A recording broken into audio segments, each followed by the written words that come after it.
A slap cut through the morning air like a gunshot.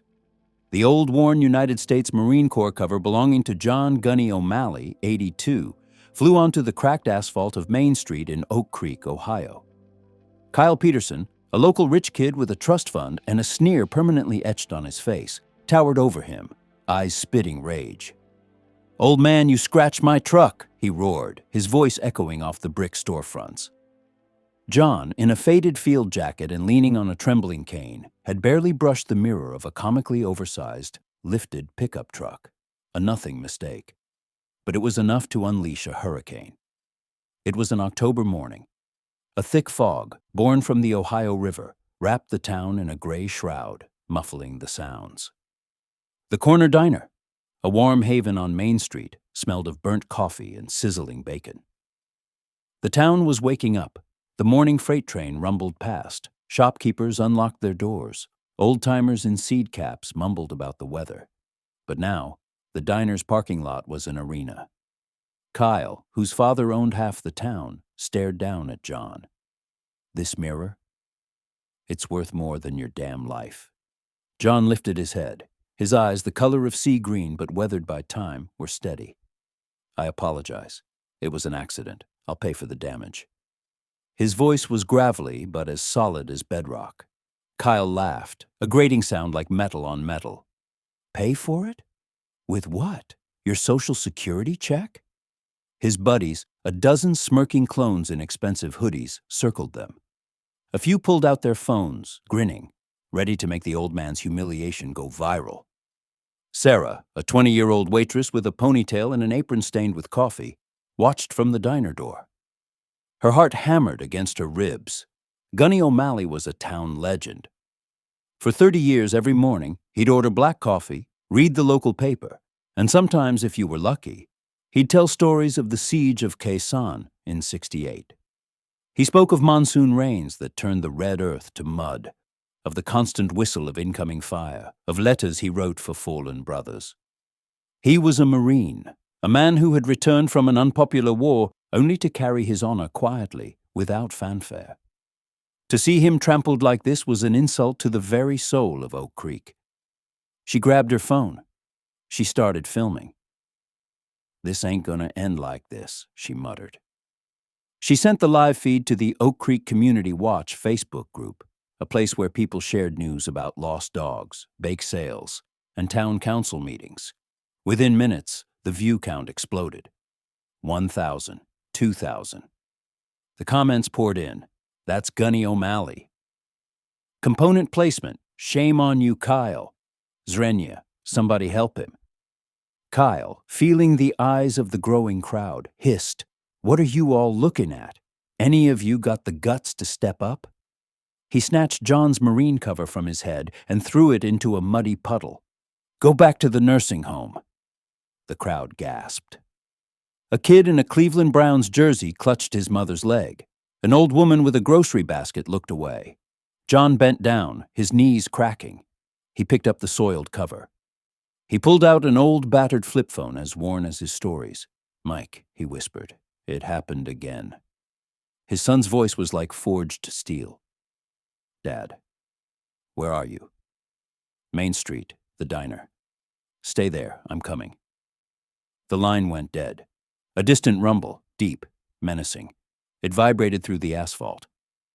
Kyle raised his hand to strike again. Sarah clutched her phone, her knuckles white. The view count hit 50,000. The crowd, paralyzed, held its breath. A woman with a stroller whispered, "Something is coming." The rumble grew louder. A thunder, a storm was on its way. If this injustice makes your blood boil, hit that like button and subscribe. In the comments below, have you ever seen your community stand up against a bully? Your story could inspire thousands. The rumble became a deafening roar, a roar that rattled the diner's windows. Kyle hesitated. "What the hell is that?" he hissed, turning. His crew, so cocky moments before, looked at each other with uneasy eyes. Sarah behind the diner door kept filming. Her phone buzzed like an angry hornet's nest. 80,000 views. The Facebook group was on fire. "Call the sheriff!" Zrenya. "Tote Gunny nashiad giroy." John clutched his damp cover. A spark of defiance lit his eyes. He remembered the red mud of Khe Sanh, the letters he wrote for his fallen brothers. He had served his country and returned to silence. A slap. It wouldn't break him. Kyle grabbed him. "What, you gonna call your buddies from the VFW hall?" He snatched the flip phone and smashed it on the ground. Pieces scattered like broken memories.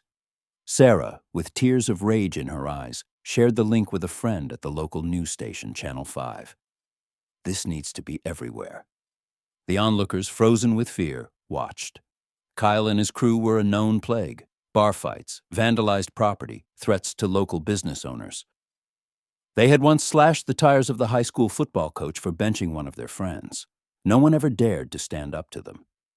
But the rumble was closer now, a thunder that shook the bones. The woman with the stroller whispered, "Something is happening." An old man leaning on a cane nodded. "It's time." 3 blacked-out Ford F-150s and a line of 6 Harley-Davidson motorcycles, engines roaring like lions, screeched to a halt in front of the diner. The chrome glinted in the morning light. The doors of the trucks flew open. Captain Michael O'Malley, USMC 41, stepped out. Tall. Impeccable posture, a gaze that cut through the air. Behind him, 18 men disembarked, veterans of Iraq and Afghanistan, members of the local VFW and American Legion riders.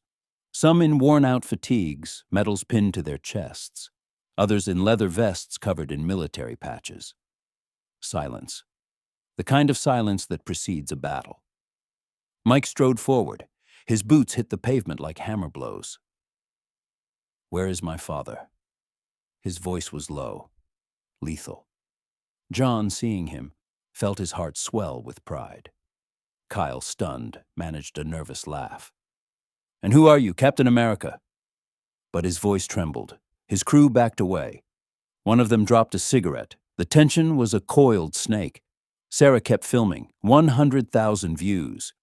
"Go get him, Mike," a teenager shouted. "Leave him alone." But what was about to happen? Mike stopped. He scanned Kyle from head to toe. "That man," he said, pointing to John, "is my father.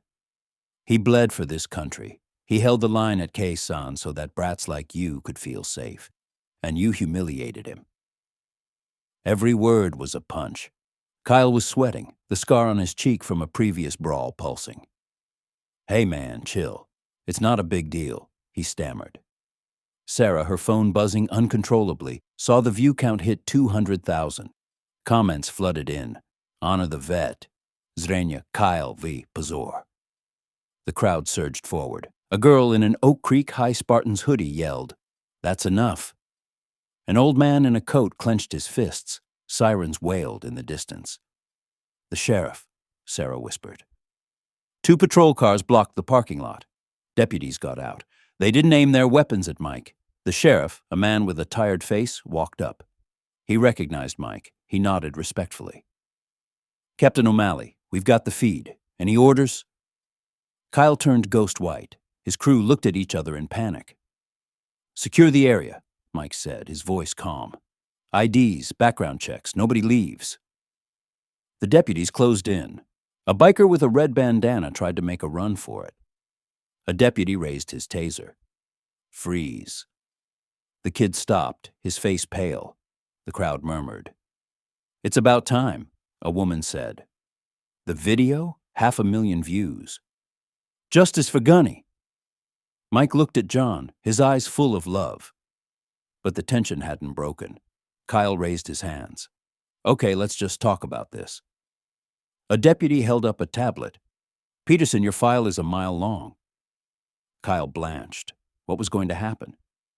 Cornered, Kyle tried to squirm his way out. "I made a mistake, okay?" A fake smile. "Let's just end this here." Mike pinned him with his gaze. "End this? You put your hands on my father, a hero. You will apologize. Now." The crowd moved closer, phones raised. Sarah was still filming. The video, 700,000 views. Kyle, his shoulders slumped, mumbled, "I'm sorry." Mike, louder. Kyle yelled, "I'm sorry. I'm sorry, old man." Applause, laughter, cheers of joy. Mike raised a hand. Silence. We're not done. To the deputies, check him. The tablet showed a list of charges: assault, vandalism, intimidation. Kyle's file was endless: handcuffs, click. Wait. I'll pay for everything, Kyle shouted. Pathetic. Mike walked over to John. He carefully cleaned the marine cover. Dad, no one touches you. John squeezed his arm. I know. A little boy handed him a crayon drawing of a soldier. You're a hero. John smiled. Thank you, son. John walked past Kyle's truck. He stopped, looked at the mirror he had supposedly scratched, then looked at Kyle. He just shook his head in disappointment. He didn't need revenge. His honor was intact. Even, he said. Laughter, applause. Gunny, the hero. The sun burned through the fog, bathing Main Street in light. The parking lot, once a scene of fear, was now a celebration. John, back in the corner diner, sipped his black coffee. Mike leaned in and whispered, I'm sorry you had to go through that, Dad. John smiled. You were here. Always. Sarah sat down with them. Mr. O'Malley, you're a legend. He laughed. You're the one who woke up Oak Creek. The video? 3 million views. Channel 5 News, the Huffington Post. An old vet in a wheelchair rolled up to their table and gave a slow, respectful salute. Semper Fi, brother. John returned it, tears welling in his eyes. The crowd outside began to softly sing, America the Beautiful. A little girl gave John a flower. For you. He took it. Thank you, sweetheart. This wasn't fame. It was respect. Oak Creek was alive. This story screams that courage is contagious. Hit that like button, share this video, and ring that notification bell. In the comments, when have you seen solidarity win the day? Your story can change the world.